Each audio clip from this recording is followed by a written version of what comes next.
But that's where there's this daunting symptoms where you're like, I feel terrible. I'm constantly like feeling disequilibrium, feeling out of my body. Nobody knows what's wrong. So it gets confusing if you go to an ENT specialist and one is like, and you're having the vestibular symptoms, and one is like, you probably have a vestibular neuritis. So what that's saying is we have the vestibular cochlear nerve in our ear, which is peripheral apparatus. This is where our vestibular system is in that inner ear. And we have the semicircular canals, we have the otoliths, which are considered the whole labyrinthine system, which is where that terminology comes up.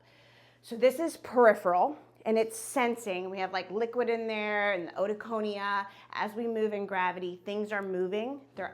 As liquid moves, it's gonna activate a hair cell, pushes it one direction. The hair cell is a nerve, right?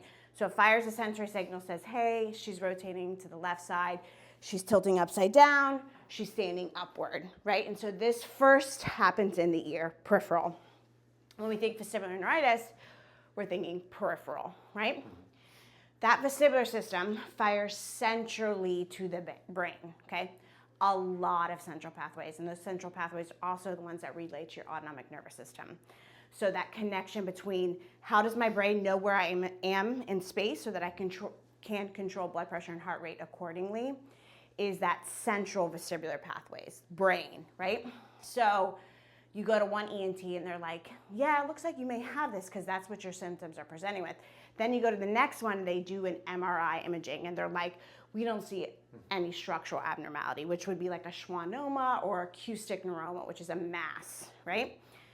But it's very false because as a patient, where the issue is, it's centrally in the brain. We call that a centrally maintained vestibulopathy. So it's all this fancy terminology to say these really important large pathways in the brain that to detect where we are in space are having an issue. They're imbalanced. So when you're sitting, your brain thinks you're in motion, translating upward, bending forward, it could be all different things.